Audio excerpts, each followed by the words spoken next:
Hello students, class 11 accountancy unit 7 financial statement. आज हम एक नया यूनिट आपका स्टार्ट करेंगे। ये यूनिट आपका सबसे ज़्यादा आपका इम्पॉर्टेंट यूनिट होगा, क्योंकि एग्जामिनेशन में सबसे ज़्यादा क्वेश्चन इसी यूनिट से आते हैं। और ये यूनिट आपको पढ़ाई के पॉइंट ऑफ व्यू से, स्टडी के पॉइंट ऑफ व्यू से भी सबसे ज़्यादा इम्पॉर्टेंट आपका ये यूनिट है। इसमें आपको जो पढ़ना है, सबसे पहले हम आपको इसमें बताएंगे कि फाइनेंशियल स्टेटमेंट का क्या मीनिंग होता है, क्या ऑब्जेक्टिव है, क्या इंपॉर्टेंस है फाइनेंशियल स्टेटमेंट को प्रिपेयर करने का, किस उद्देश्य से फाइनेंशियल स्टेटमेंट जो है प्रिपेयर किया जाता है, ये हम जानेंगे। और फिर हम यूज़र्स ऑफ अकाउंटिंग, जो कि हम ऑलरेडी यूनिट नंबर 2 में पढ़े हैं, इसके बारे में भी थोड़ा सा हम रिवाइज कर लेंगे। तो बेसिकली आज हम इसके मीनिंग को समझेंगे, ऑब्जेक्टिव को समझेंगे, और आपका यूज़र्स ऑफ अकाउंटिंग क्या है, ये सब कुछ आज हम जानेंगे। देखिए, मैंने आपको अकाउंटिंग प्रोसेस बताया था कि हम जो अकाउंटिंग कर रहे हैं वो एक प्रोसेस के तहत कर रहे हैं, एक प्रोसेस है उसका करने का। सबसे पहले बिजनेसमैन ने बिज़नेस को स्टार्ट किया, उसको चूज़ करना था कि कौन सा बिज़नेस हम स्टार्ट करें। जब उसने कोई बिज़नेस स्टार्ट किया तो सबसे पहले उसने फाइनेंशियल ट्रांजैक्शन को आइडेंटिफाई किया कि कौन सा फाइनेंशियल ट्रांजैक्शन है। उसके बाद उस फाइनेंशियल ट्रांजैक्शन को वो रिकॉर्ड किया जर्नल एंट्री में। जर्नल एंट्री में हम लोगों ने पूरा जर्नल एंट्री देखा है कि किस तरीके से हम रिकॉर्डिंग करते हैं जर्नल एंट्री में। याद रखिएगा, प्रोसेस आपको याद होना चाहिए। फिर हम उसी प्रोसेस की तरफ आगे बढ़ रहे हैं जिसमें आपका फाइनेंशियल स्टेटमेंट भी है। तो बिजनेस स्टार्ट किया, फाइनेंशियल ट्रांजैक्शन हुआ, फाइनेंशियल ट्रांजैक्शन को अब क्या करना है, उसको हमको रिकॉर्ड करना है जर्नल में। जर्नल बना करके हमने फाइनेंशियल ट्रांजैक्शन को रिकॉर्ड किया। रिकॉर्ड तो कर लिया, अब हर एक जो आपका उसमें अकाउंट है उसका एक सेपरेट अकाउंट खुलेगा। जितना भी ट्रांजैक्शन है उसमें हर का एक सेपरेट अकाउंट होगा, अलग अलग अकाउंट खुलेगा, जैसे salary account, wages account, purchase account, sales account, debtor account, creditor account. तो सबका अपना एक पर्टिकुलर प्लेस में सबको भेज दिया गया, जिसे हम कहते हैं क्लासिफिकेशन। तो रिकॉर्डिंग के बाद क्लासिफिकेशन आपका था, जिसमें हमने क्या किया कि जर्नल में जितना भी हमने रिकॉर्ड किया ट्रांजैक्शन को, हर एक ट्रांजैक्शन का जो अकाउंट था उसको हमने सेपरेट ओपन कर दिया, ताकि हमको पता चले। अगर हमने परचेज अकाउंट खोला है तो टोटल परचेज क्या है ये हमको पता चले, टोटल सेल्स क्या है, कितना डेटर है, कितना क्रेडिटर है। तो हमने सेपरेट अकाउंट खोला। इससे किस स्टेज में, तो क्लासिफिकेशन में। बिजनेस स्टार्ट हुआ, फाइनेंशियल ट्रांजैक्शन हुआ, उसे हमने रिकॉर्ड किया और उसके बाद हमने उसे क्लासिफाई कर दिया। इसके बाद आप इस प्रोसेस को और आगे बढ़ाइए। क्लासिफिकेशन के बाद क्या था, समराइजेशन, जिसमें एक बिजनेसमैन के प्रॉफिट एंड लॉस, जो बिजनेस वो कर रहा है, उसको जानने की इच्छा होगी कि हमारे बिजनेस में प्रॉफिट हो रहा है या लॉस हो रहा है, हमारा ग्राफ ऊपर की तरफ जा रहा है या हम नीचे की तरफ जा रहे हैं, हमारे बिजनेस का फाइनेंशियल पोजीशन क्या है, एसेट और लायबिलिटी का जो पोजीशन है वो क्या है, ये जानने की इच्छा हर बिजनेसमैन को होती है। बिना वो जाने बिजनेस अगर कर रहा है, मतलब बिना अकाउंटिंग किए, बिना रिकॉर्डिंग किए अगर वो बिज़नेस कर रहा है, तो कहीं ना कहीं वो अपने बिज़नेस को सही तरीके से नहीं कर रहा है। मतलब सारे चीज़ों को जब आपने रिकॉर्ड ही नहीं किया, सारे ट्रांजैक्शन को आप याद तो रख सकते नहीं हो कि आप मेमोराइज़ कर लिए सारे ट्रांजैक्शन को। तो जब तक आप प्रॉपर रिकॉर्ड मेंटेन नहीं करोगे तब तक आप ठीक तरीके से अपने बिजनेस को नहीं चला पाओगे। जैसे बच्चे, आप देखो कि आप पढ़ाई करते हो तो अपने नोट्स को आप प्रिपेयर करते हो। आप कहोगे कि नहीं, हम सीधा बुक से पढ़ लेंगे, कोई नोट्स वगैरह प्रिपेयर नहीं करेंगे, कुछ भी हमें कॉपी कलम को हम हाथ नहीं लगाएंगे, जो बुक है उसको पढ़ लेंगे बिना आप नोट किए हुए। तो क्या आप अपने एग्जामिनेशन में अच्छा मार्क्स लेकर आ पाओगे? बिल्कुल नहीं ला पाओगे। तो आप नोट्स प्रिपेयर करते हो। उसी तरीके से हम अकाउंटिंग में सारी चीज़ों को रिकॉर्ड करते हैं। और फिर साल के अंत में आपकी बात करें तो आपका एग्ज़ाम होता है, आप सारे किताब को पढ़ते हो, accountancy, business studies, commercial mathematics, economics, आप कंप्यूटर, सारे सब्जेक्ट को पढ़ते हो। लेकिन साल के अंत में आपका एक एग्जामिनेशन होता है और आपको ये जानने की इच्छा होती है कि हम प्रॉफिट में हैं या लॉस में हैं, यानी हम अच्छा मार्क्स लेकर के आए हैं या अच्छा मार्क्स हम कैरी नहीं किए हैं, ये आपको कैसे पता चलेगा? तो आपका एग्जामिनेशन होगा और जब आपका एग्ज़ाम लिया जाएगा तब ये बात, एक आपका रिज़ल्ट आएगा, मार्कशीट आएगा, जिसमें आपका प्रॉपर सब कुछ दिया रहेगा कि क्या किस मार्क्स कितने सब्जेक्ट, जितना सब्जेक्ट है उसमें आपने कितना कितना मार्क्स लेकर के आया है, तो पता चलेगा कि हाँ इस सब्जेक्ट में आपने अच्छा मार्क्स लाया, मतलब ये आपका अच्छा था, वो सब्जेक्ट में कम लाया, मतलब ये हमने ठीक तरीके से पढ़ाई नहीं की। तो ये सब कुछ आपका एक रिजल्ट आउट होगा और उसमें ये सारी बातों का पता चल जाएगा। उसी तरीके से एक बिजनेसमैन को भी जानने की इच्छा होगी कि इस एक साल में जितना भी उसने बिजनेस किया है, ट्रांजैक्शन किया है, उन सब का रिजल्ट क्या है, यानी वो प्रॉफिट में है या लॉस में है, ये जानने की उसको इच्छा होगी, और उसके बिजनेस का फाइनेंशियल पोजीशन क्या है। तो बिजनेस आपका फाइनेंशियल ट्रांजैक्शन, रिकॉर्डिंग, क्लासिफिकेशन और अब आएंगे समराइजेशन, जिसमें आपका आता है फाइनेंशियल स्टेटमेंट या फाइनल अकाउंट आप इसमें प्रिपेयर करते हैं। इसमें आप trial balance and final account prepare करते हैं समराइजेशन में, ठीक है। तो हम स्टेप आप समझिएगा, फाइनेंशियल ट्रांजैक्शन को आइडेंटिफाई किया गया, उसको जर्नल में रिकॉर्ड किया गया, उसको फिर क्लासिफाई किया गया लेजर में, उसके बाद फिर आप उसकी मदद से ट्रायल बैलेंस बनाएं, और ट्रायल बैलेंस की मदद से हम क्या बनाएंगे, अपना फाइनेंशियल स्टेटमेंट बनाएंगे। और फाइनेंशियल स्टेटमेंट बनाएंगे तो फाइनेंशियल स्टेटमेंट में आपको क्या जानने की इच्छा होगी, कि एक बिजनेसमैन को जानने की इच्छा होगी कि अपने बिजनेस का क्या प्रॉफिट या क्या लॉस है, ये जानने का उसको इच्छा होगा, और फाइनेंशियल पोजीशन क्या है बिजनेस का, ये। तो जो फाइनेंशियल स्टेटमेंट या फाइनल अकाउंट, फाइनेंशियल स्टेटमेंट को हम फाइनल अकाउंट भी कह सकते हैं। तो फाइनल अकाउंट या फाइनेंशियल स्टेटमेंट जब हम प्रिपेयर करेंगे तो इसमें हम जो है दो चीज़ें बनाएंगे। इसमें हम क्या बनाएंगे, इसमें हम जो है दो चीज़ें बनाएंगे। एक है आपका trading and profit and loss account, जो बिजनेस के प्रॉफिट एंड लॉस की जानकारी देगा, जो ये बताएगा कि बिजनेस को कितना प्रॉफिट है और कितना लॉस है। तो इसके लिए हम बनाएंगे फाइनेंशियल स्टेटमेंट में दो चीज़ें यहाँ बनाएंगे। ये जो फाइनेंशियल स्टेटमेंट हम पढ़ रहे हैं वो सोल प्रोप्राइटरशिप के बिजनेस का पढ़ रहे हैं, ठीक है। जो यहाँ पर फाइनेंशियल स्टेटमेंट है वो हम किसके पॉइंट ऑफ व्यू से पढ़ रहे हैं, सोल प्रोप्राइटरशिप के पॉइंट ऑफ व्यू से पढ़ रहे हैं, जो बिजनेस का एक सिंगल ऑनर होता है। तो इसमें जो है आपका आएगा यहाँ पर trading and profit and loss account, जो इस बात की जानकारी देगा कि बिजनेस को क्या प्रॉफिट हो रहा है, कितना प्रॉफिट हो रहा है और कितना लॉस इनकर्ड हो रहा है बिजनेस में, ये बताएगा आपको trading and profit and loss account. तो इसमें हम दो चीज़ें बनाते हैं, एक आपका है, ऐसे कर लो, trading and profit and loss account, short में हम लिख रहे हैं trading and profit and loss account. ये हम फाइनेंशियल स्टेटमेंट या फाइनल अकाउंट में बनाएंगे। ये हमें क्या बताएगा, तो ये हमें बताएगा कि बिजनेस में कितना प्रॉफिट हो रहा है, बिजनेस को कितना प्रॉफिट हो रहा है या बिजनेस को कितना लॉस हो रहा है, ये इस बात की जानकारी देगा। दूसरा, इसमें हम एक स्टेटमेंट बनाएंगे जो होगा आपका बैलेंस शीट, बैलेंस शीट। ये हम दूसरा स्टेटमेंट में प्रिपेयर करेंगे, जो बैलेंस शीट इस बात की जानकारी देगा कि बिजनेस का फाइनेंशियल पोजीशन क्या है, फाइनेंशियल पोजीशन बिजनेस का क्या है, ये बताएगा कौन आपको, तो बैलेंस शीट। तो बेसिकली फाइनेंशियल स्टेटमेंट में हम दो स्टेटमेंट प्रिपेयर करते हैं। एक है आपका इनकम स्टेटमेंट, इनकम स्टेटमेंट याद रखिएगा, इनकम स्टेटमेंट हम trading and profit and loss account जो है आपका, इसको हम इनकम स्टेटमेंट भी कहते हैं। ध्यान रखिएगा, ये सवाल कभी कभी आपका पूछ लेता है कि जो है इनकम स्टेटमेंट प्रिपेयर करिए, तो इनकम स्टेटमेंट को क्या बोलते हैं, trading and profit and loss account, जो हमें इस बात की जानकारी देगा कि बिजनेस का क्या प्रॉफिट है, क्या लॉस है।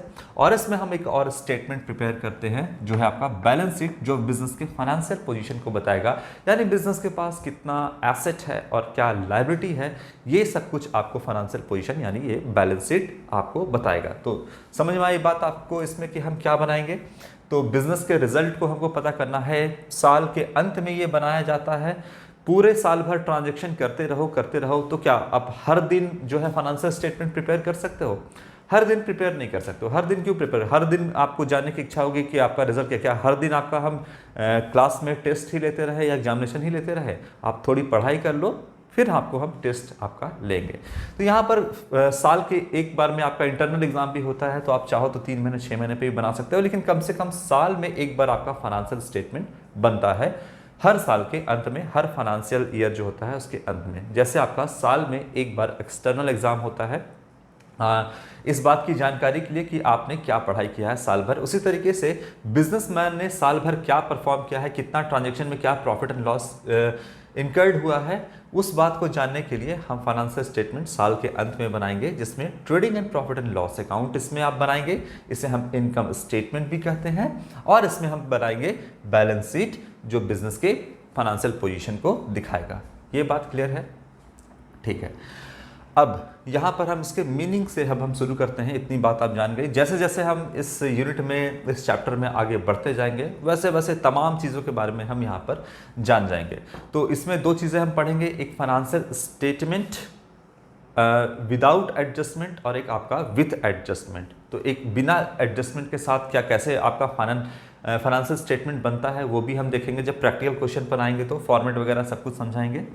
और विथ एडजस्टमेंट का क्वेश्चन कैसे सॉल्व करेंगे, ये तमाम बातें हम आपको बताएंगे, जिसमें आपका काम आएगा जितना भी आपने कंसेप्ट पढ़ा है, accounting concept, basic accounting concept मैंने आपको पढ़ाया था यूनिट नंबर 2 में, और आपका मैंने अकाउंटिंग कन्वेंशन पढ़ाया था। तो ये तमाम चीज़ें इसमें काम आने वाली है। इसके बिना हम फाइनेंशियल स्टेटमेंट के प्रैक्टिकल क्वेश्चन को सॉल्व नहीं कर पाएंगे। तो सबसे पहले मीनिंग पर हम आते हैं। क्या है जो है फाइनेंशियल स्टेटमेंट का मीनिंग? तो वो जो बातें मैंने आपको अभी समझाई वही बातें यहाँ पर लिखी गई है। फाइनेंशियल स्टेटमेंट जिसमें आता है क्या, trading and profit and loss account and balance sheet, इसी को हम बोलते हैं फाइनेंशियल स्टेटमेंट, इसी को हम बोलते हैं फाइनल अकाउंट। तो financial statements are the statements prepared at the end of accounting period. तो फाइनेंशियल जो स्टेटमेंट या फाइनल अकाउंट है, इस स्टेटमेंट को प्रिपेयर किया जाता है, बनाया जाता है eight the end of accounting period. Accounting period पूरे एक साल का अकाउंटिंग पीरियड होता है, जो कि स्टार्ट होता है आपका 1 अप्रैल से और ख़त्म होता है कहाँ, तो 31 मार्च पे। तो वही कहता है कि फाइनेंशियल स्टेटमेंट जो है are the statement prepared at the end, यानी अंत में, साल के अंत में, अकाउंटिंग पीरियड का एक समय होता है 1 अप्रैल से 31 मार्च। तो 31 मार्च को साल का अंत होता है, अकाउंटिंग पीरियड का अंत होता है। तो उस समय हम एक स्टेटमेंट प्रिपेयर करेंगे जिसे हम कहते हैं फाइनेंशियल स्टेटमेंट या फाइनल अकाउंट। तो prepared at the end of accounting period to determine, क्या डिटरमाइन करना है, डिटरमाइन मतलब क्या निर्धारित करना है, तो दी फाइनेंशियल परफॉर्मेंस। तो बिजनेस जो है इसका फाइनेंशियल परफॉर्मेंस को हमको जानना है कि कैसा परफॉर्म किया है।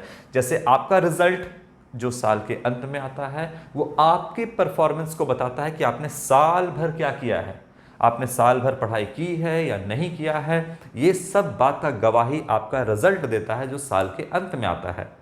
अच्छा मार्क्स कैरी करते हो, 90% एबव है, 95% है, इसका मतलब लोग कहेंगे कि हाँ बहुत अच्छा आपने पढ़ाई किया, साल भर आपने बहुत मेहनत से पढ़ा।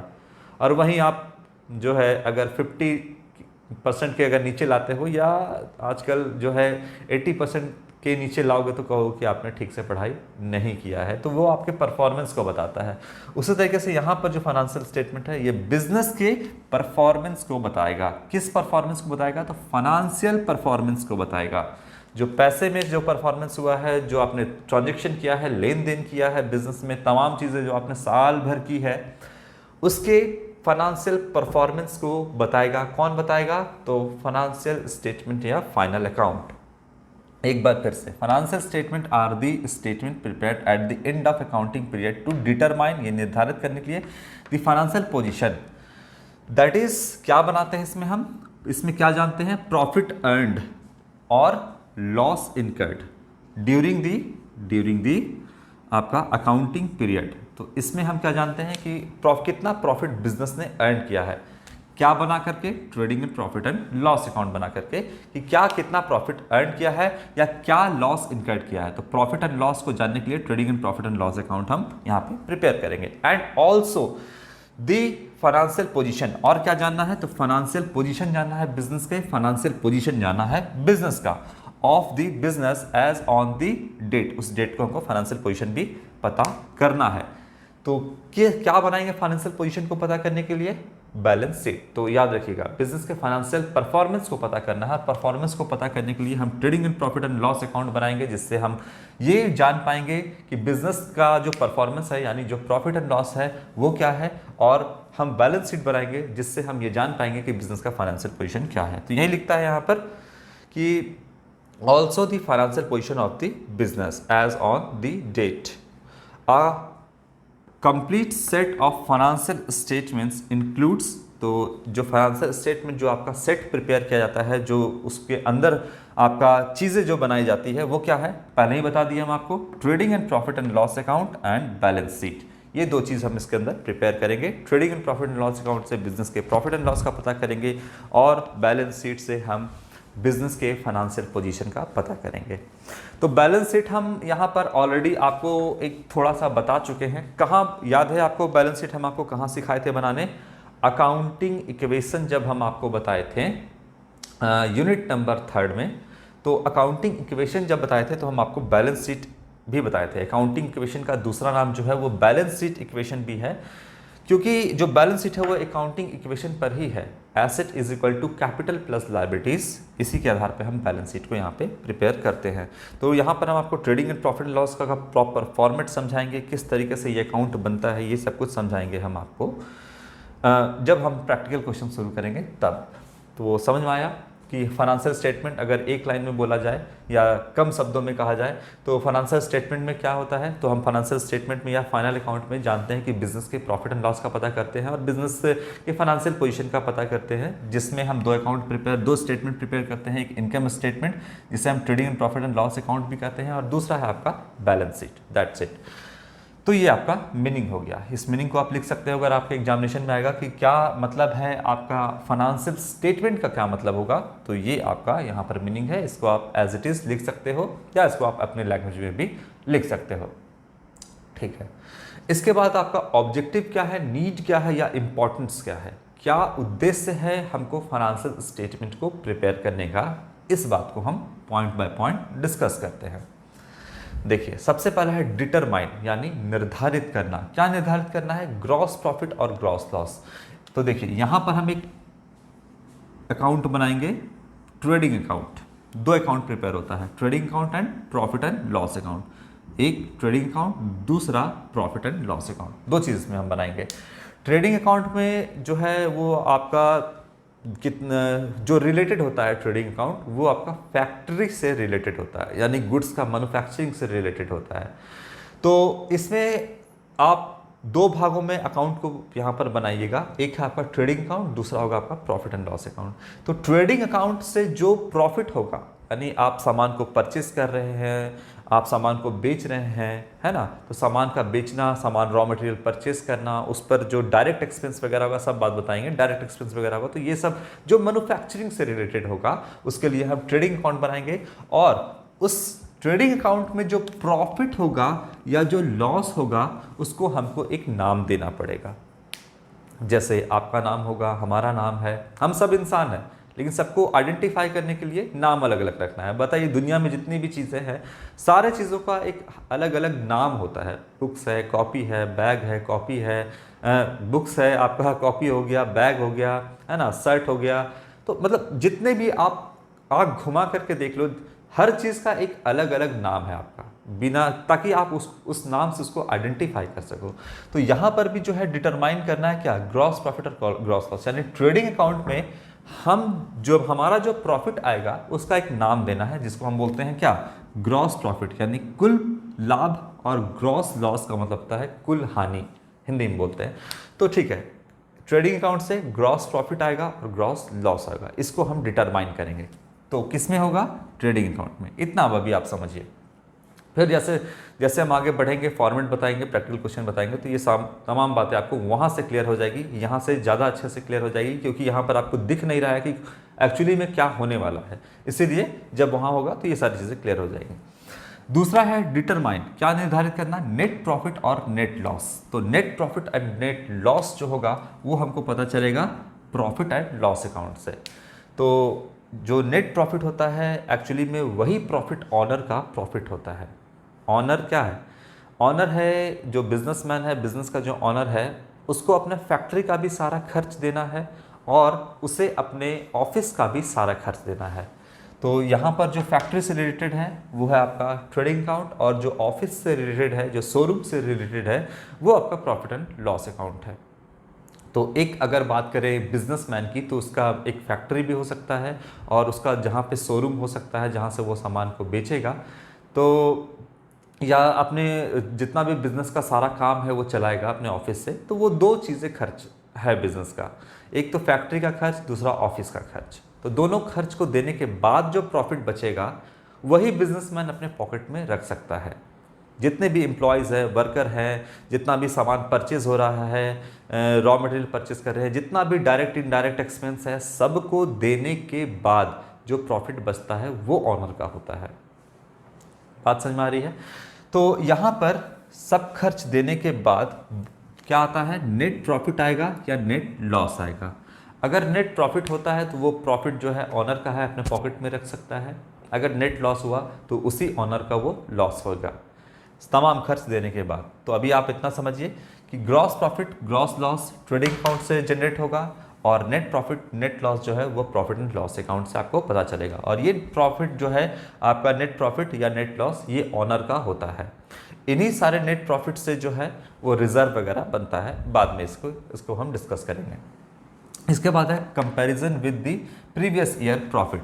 अगर प्रॉफिट आप है तो हर साल आप फाइनेंशियल स्टेटमेंट प्रिपेयर करोगे साल के अंत में, और आप कंपेयर कर सकते हो कि पिछले साल हमारा ग्रॉस प्रॉफिट कितना था, उसके कंपेयर में हम इस साल का हमारा ग्रॉस प्रॉफिट क्या है, हम पिछले साल नेट प्रॉफिट क्या था, इस साल हमारा नेट प्रॉफिट क्या है। अगर आप इसको कंपेयर करोगे तब आपको पता चलते जाएगा कि हम जो है वो बिज़नेस में आगे की ओर जा रहे हैं, हम ज़्यादा प्रॉफिट कमा रहे हैं, या फिर हम बिज़नेस में पीछे की ओर जा रहे हैं।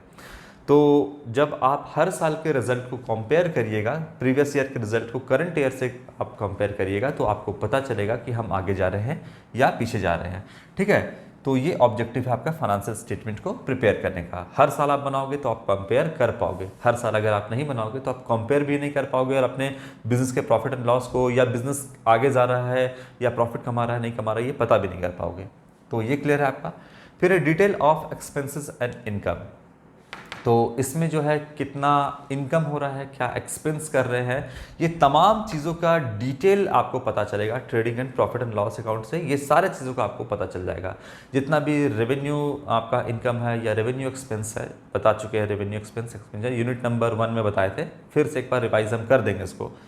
तो जितना भी आपका एक्सपेंस है या इनकम है, इस तमाम चीज़ों के बारे में आपको जानकारी किससे मिल जाएगी, तो trading and profit and loss account से आपको ये बात का डिटेल में पता चल जाएगा। इसके बाद यहाँ पर लिखता है रिजर्व। तो रिजर्व मैंने आपको बताया कि जो भी रिजर्व बनता है वो आपका किससे बनेगा, नेट प्रॉफिट में से। देखिए ये जो है नेट प्रॉफिट, इसी में से रिजर्व बनता है। रिजर्व क्यों बनाते हैं, आप अपने घर पर देखे होंगे कि आपके मम्मी पापा जो हैं वो क्या करते हैं कि सारा खर्च करते हैं, आपकी ट्यूशन का फ़ी, आपके कॉलेज का फ़ी, आपका जो है सुख सुविधा का, बाइसाइकिल लेना है, घर पे दूध आ रहा है, राशन आ रहा है, बिजली इलेक्ट्रिसिटी बिल है, तमाम चीज़ को खर्च देने के बाद कुछ पैसा बचा करके रखते हैं। क्यों बचा करके रखते हैं, ताकि फ्यूचर में काम आए। अगर फ्यूचर में कोई भी ऐसा अननोन लायबिलिटी क्रिएट हो जाए जिसके लिए आप पहले से प्रिपेयर नहीं हो, तो वो बचाया हुआ पैसा, रिजर्व के तौर पे रखा हुआ पैसा आपका फ्यूचर में काम आएगा, और आपको फाइनेंशियली स्ट्रांग महसूस कराएगा कि आप बहुत स्ट्रांग हो, आपके पास पैसा है, आपको किसी से भीख मांगने की या सड़क पर खड़े होने की या किसी से मांगने की ज़रूरत नहीं है। तो यहाँ पर भी क्या है, नेट प्रॉफिट में से रिजर्व बनाता है। जितना भी नेट प्रॉफिट है वो ऑनर का प्रॉफिट होता है, और वो कुछ पैसे हटा करके रिजर्व के तौर पर रख लेता है, ताकि फाइनेंशियली बिजनेस स्ट्रांग रहे। फ्यूचर में कोई भी ऐसा लायबिलिटी क्रिएट हो जाए तो बिजनेस के पास पैसा हो। तो यहाँ से ही आपका रिजर्व बनता है। किससे, तो अगर रिजर्व जो बनता है वो प्रॉफिट से बनता है। अगर लॉस हो गया बिजनेस को तो फिर रिजर्व आपका नहीं बनेगा, क्योंकि प्रॉफिट होगा उसी में से आप पैसा हटा करके रख सकते हो। फिर यहाँ पर बात हुआ है आपका अकाउंटिंग रेशियो का। तो जो भी अकाउंटिंग रेशियो जब हम इसमें पढ़ेंगे क्लास 12th में, ये आपका एक्चुअली में यूनिट पढ़ना है। तो अकाउंटिंग रेशियो एक तरीका है फाइनेंशियल एनालिसिस का। मतलब आप अपने प्रीवियस ईयर के रिजल्ट को इस साल से अगले करंट ईयर से कंपेयर करते हो पिछले साल के रिजल्ट को, तब आपको पता चलता है कि हम आगे बढ़ रहे हैं या पीछे जा रहे हैं। तो इसके लिए आप जो है comparative statement, common size statement और रेशियो एनालिसिस वगैरह, ये सब क्लास 12 का आपका सिलेबस है। तो अकाउंटिंग रेशियो वगैरह उसमें पढ़ेंगे, जिसमें आप फाइनेंशियल स्टेटमेंट को एनालाइज करोगे कि पिछले साल के मुकाबले हम इस साल कहाँ हैं। तो उसमें आपका रेशियो काम आएगा, रेशियो के ज़रिए भी हम ये काम सारा करते हैं। ठीक है, तो ये आपको जैसे जैसे आगे बढ़ेंगे आपको समझ में आएगा। तो ये तो हो गया trading and profit and loss account, ये पार्ट आपका फाइनेंशियल स्टेटमेंट का हुआ। दूसरा हम बनाते हैं बैलेंस शीट। तो बैलेंस शीट में क्या करते हैं, ascertaining the financial position. Financial position जानना है बिजनेस का कि कितना एसेट है, क्या लायबिलिटी है। ये तो आपको बताएगा कितना इनकम है, कितना एक्सपेंस है। ये एक्सपेंस और इनकम के बारे में डिटेल में बताएगा, लेकिन एसेट और लायबिलिटी का क्या, बिजनेस के एसेट और लायबिलिटी का को कौन निर्धारित करेगा कि कितना एसेट है कितना लायबिलिटी है, तो ये आपको एसेटन करेगा। फाइनेंशियल पोजीशन बताएगा बिजनेस का कौन सा, बैलेंस शीट। तो इसमें हम बनाते हैं एक आपका इनकम स्टेटमेंट जो trading and profit and loss account है, दूसरा आपका बैलेंस शीट। एसेटन करेगा फाइनेंशियल पोजीशन को कि बिजनेस के फाइनेंशियल पोजीशन को क्या करेगा, यहाँ पर एसेटन करेगा, उसको निर्धारित बताएगा आपको कि कितना एसेट है कितना लायबिलिटी है। बस जब बनाएंगे पता चलेगा। Comparison with the previous year से भी आप इसको कंपेयर कर सकते हो कि बिजनेस प्रीवियस ईयर के मुकाबले इस साल हमारा जो करंट ईयर में है वो बिजनेस का फाइनेंशियल पोजीशन क्या है। इसके बाद है डिटरमाइनिंग, क्या निर्धारित करता है, सॉल्वेंसी पोजीशन। सॉल्वेंसी पोजीशन का मतलब सॉल्वेंसी और एक इंसॉल्वेंट आपको बताए थे। सॉल्वेंट का मतलब हो गया कि जो कर्ज के चुकाने के लायक हो, और इंसॉल्वेंट का मतलब जो कर्ज के चुकाने के लायक नहीं हो। तो सॉल्वेंसी यहाँ पर चेक करेंगे अकाउंटिंग रेशियो में कि आप जो है अपने लिए गए लोन को चुका पाने के लायक है या नहीं है। तो ये सारा हम अकाउंटिंग जब रेशियो पढ़ेंगे तो उसमें ये सारी चीज़ें हमारा काम आएगी। तो सॉल्वेंसी आपका कौन बताएगा, सॉल्वेंट हो या नहीं हो, ये आपका यहाँ पर बैलेंस शीट के अंदर तमाम जो जानकारी दी रहती है उससे हमको पता चलेगा। तो ठीक है, ये बात हो गया आपका। तो आपको ये समझ में आया कि क्या मीनिंग है फाइनेंशियल स्टेटमेंट का, क्या ऑब्जेक्टिव है, आपके एग्जाम में आएगा क्या ऑब्जेक्टिव है, यही बातें आपको लिखनी है फाइनेंशियल स्टेटमेंट का। क्या नीड है यही लिखना है, या फिर क्या इंपॉर्टेंस है यही लिखना है। यानी क्या ऑब्जेक्टिव है, क्या उद्देश्य है, क्या नीड है, या क्या इंपॉर्टेंस है फाइनेंशियल स्टेटमेंट का, ये तमाम चीज़ें आपको लिखनी है। इसके बाद यूज़र्स ऑफ अकाउंटिंग या यूज़र्स ऑफ फाइनेंशियल स्टेटमेंट ये बता चुके हैं कि इंटरनल यूज़र होते हैं, एक्सटर्नल यूज़र होते हैं। वो यूज़र किसे कहते हैं, जो फाइनेंशियल स्टेटमेंट का इस्तेमाल करते हैं। जैसे आप फेसबुक व्हाट्सअप इस्तेमाल करते हो, आप फेसबुक व्हाट्सअप के यूज़र्स हो, तो क्या क्योंकि आपका उसमें इंटरेस्ट है, आप उससे इंफॉर्मेशन लेते हो, आप जो है फेसबुक पे फ्रेंड बनाते हो, व्हाट्सएप पे लोगों से जुड़े रहते हो, उनको मैसेज करते हो, पढ़ाई लिखाई का सारा काम आपका व्हाट्सएप वगैरह से होता है, नोट शेयर करना है, फ़ोटो वगैरह शेयर करना है, तो सब कुछ आपका होता है। तो आप फेसबुक व्हाट्सएप के यूज़र हो। उसी तरीके से फाइनेंशियल स्टेटमेंट के भी यूज़र्स होते हैं, यानी वो जो फाइनेंशियल स्टेटमेंट का इस्तेमाल करते हैं, जो trading and profit and loss account and balance sheet को देखते हैं कि उसका इस्तेमाल करते हैं। क्यों? क्योंकि वो उनका इंटरेस्ट है आपका बिजनेस में, आपके फाइनेंशियल स्टेटमेंट में। तो इसमें दो यूज़र होते हैं, एक आपका इंटरनल यूज़र है, दूसरा एक्सटर्नल यूज़र है। इंटरनल यूज़र जो घर के लोग हैं, यानी जो बिजनेस के अंदर के लोग हैं, वो इंटरनल यूज़र होते हैं। जैसे यहाँ पे ऑनर है, ऑनर यूज़र्स में क्यों आता है इंटरनल यूज़र में, क्योंकि उसी को तो जानना है कि बिजनेस का क्या प्रॉफिट है और क्या लॉस है। तो वो तो यूज़र है ही, लेकिन कैसा यूज़र है, इंटरनल यूज़र, क्योंकि वो बिजनेस के अंदर का है। मैनेजमेंट हो गया, बिजनेस के स्मूथ फ्लो को बनाए रखना है। अगर उसके पास तमाम जानकारी नहीं रहेगा, फाइनेंशियल स्टेटमेंट उसके सामने नहीं रखा जाएगा, उसके पास तमाम जानकारी नहीं रहेगा, तो वो बिजनेस के जो स्मूथ फ्लो होता है, बिजनेस को किस तरीके से चलाना है, कब डिसीजन लेना है, ये तमाम चीज़ें नहीं बता पाएगा। इसीलिए मैनेजमेंट भी जो है बिजनेस का, वो इंटरनल यूज़र में आता है। एम्प्लॉयज़ एंड वर्कर को भी आपके इंटरनल यूज़र में आएगा, क्योंकि उसको भी जानना है कि बिजनेस ज़्यादा कमा रहा है तो ज़्यादा सैलरी मिलनी चाहिए, ज़्यादा वेजेस मिलना चाहिए, या हमें बोनस मिलना चाहिए। तो ये सारे इंटरनल यूज़र है। एक्सटर्नल यूज़र में यहाँ पर आ गया बैंकिंग या फाइनेंशियल इंस्टीट्यूशन जितना भी है वो आपका आ गया। इसके बाद आपका क्रेडिटर आ गया, इन्वेस्टर आ गया, गवर्नमेंट हो गया। ये सारा एक्सटर्नल यूज़र होता है आपके फाइनेंशियल स्टेटमेंट का, या आपके क्या बोलते हैं, अकाउंटिंग का। ठीक है, तो यहाँ तक आपका थियोरेटिकल पार्ट है। इसके बाद हम आपको थोड़ा डिटेल में और समझाएंगे कि ट्रेडिंग अकाउंट क्या होता है, प्रॉफिट एंड लॉस अकाउंट क्या होता है, फॉर्मेट के साथ समझाएंगे। और उसमें ट्रेडिंग अकाउंट में ये सारी चीज़ें, जितनी भी चीज़ें आती है वो क्यों आती है, ये सबको जानना ज़रूरी है। तो हम नेक्स्ट वीडियो में जो है आपको trading account, profit and loss account के डिटेल को हम उसमें उसका हम एक्सप्लेनेशन करेंगे। तो आज के लिए बच्चों इतना ही। इसको आप थोड़ा रिवाइज कर लेना, कहीं और प्रॉब्लम हो तो आप हमसे पूछ लेना। Thank you.